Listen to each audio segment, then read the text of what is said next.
Hi, it's Orange Girl here, and I'm here with Mix It Up Monday with paper issues. This is the February 2016 edition, and I'm using a lot of spray mist, but also some awesome other goodies as along the way that just kind of pop out. What happened is I opened my January swag bag, and these lovely, lovely things fell out and caught my eye. Immediately, I was inspired to do this layout. That press pause card totally did it for me. There's all kinds of other goodies in there that are Valentine-y and red and pink, but these are the things that I'm using today. I'm going with it. So last month when I did the Mix It Up challenge, I didn't show you how I use gesso. So here I am, I'm applying it. As soon as I get it applied with my credit card, I go ahead and get it all dry, and I come back and get busy with this mist. This is Mr. Huey's spray mist. It's called Heirloom Blue. And then I'm adding some extra water, just spraying some extra water. And what that is it's packaging. It's just like it's from some embellishments, or it's from maybe some thickers or something. And I use it to help me apply all kinds of different media, but in this case, spray. The reason that I do it this way is because it helps me get messy without being too uniform, and it helps me get it where I want it to be, but it also makes it look messy and makes it not be, too, I don't know, uniform, I guess. So now I'm going to use that same spray mist, and I'm adding another layer. And instead of spraying it right on the stencil, I want to have a little bit more control. So I'm using that makeup sponge there. And I'm just dabbing it into the ink, and then going ahead and dabbing it onto the layout using that stencil. Gives me a lot more control that way. See that paper, that striped, beautiful striped paper? You're going to see that come back multiple times as I move things around on this layout. One of the things that I learned about myself every time I watch these videos is I move things around a lot. So I've taken all those cards, and most of them I went ahead and I cut. Oh, see that ampersand? Oh my gosh, that ampersand? I'm interrupting myself, but that is the main reason I bought the January swag bag. That houndstooth ampersand and the lovely hearts that go with it.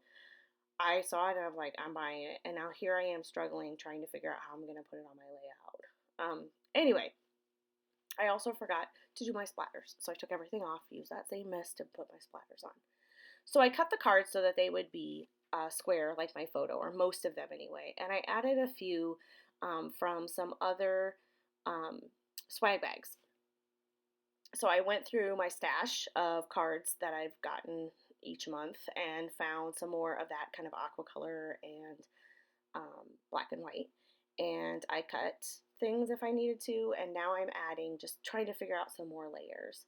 There's that paper again, and I'm going to try to use it, but I don't end up using it. It just doesn't fit, and I'll use it in another place because I really do like it. That play button there was on a card, and I just used a circle punch and punched it out, and look what I found a home for. That and. It sort of made me sad because I really wanted to journal about how my daughter is getting older, and I just wish I could press pause because that's really what this layout is all about. Journal's not going to fit on here, so I really like the layout, so we're going with it this way, and I'm putting everything down as you can see here. And I'm going to journal that story, but I am not going to journal it on this page. So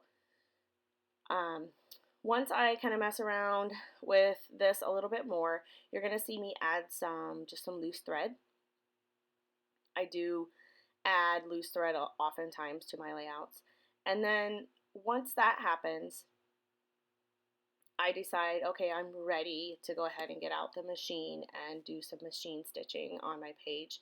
Most of my pages include some sort of machine stitching, especially when I'm doing mixed media. Sorry about that, my camera, I hit it with my head.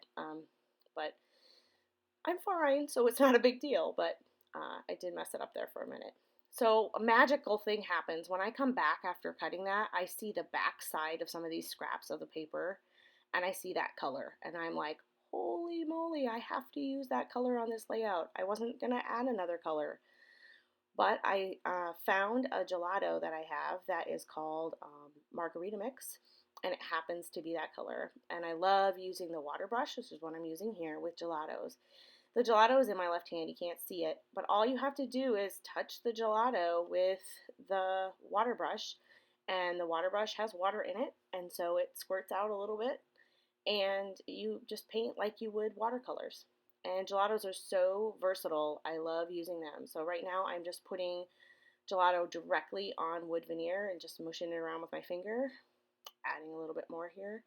And now I'm going to come back and do one more technique with the gelato is I'm just going to go ahead and use that gelato directly on a piece of packaging again, and added some water, and now I'm adding my splotches and specks of color all throughout. So that's it. That's my layout. It's finished, and you're going to get to see some close-ups here in just a minute. I would love it if you would join us over either on the Paper Issues blog or on the Paper Issues Facebook page, and show us what you've done this month with mixed media. Show us something that you've tried, something new. Maybe you'll try one of these techniques. We would love to have you. Thanks a lot. I hope you enjoyed it.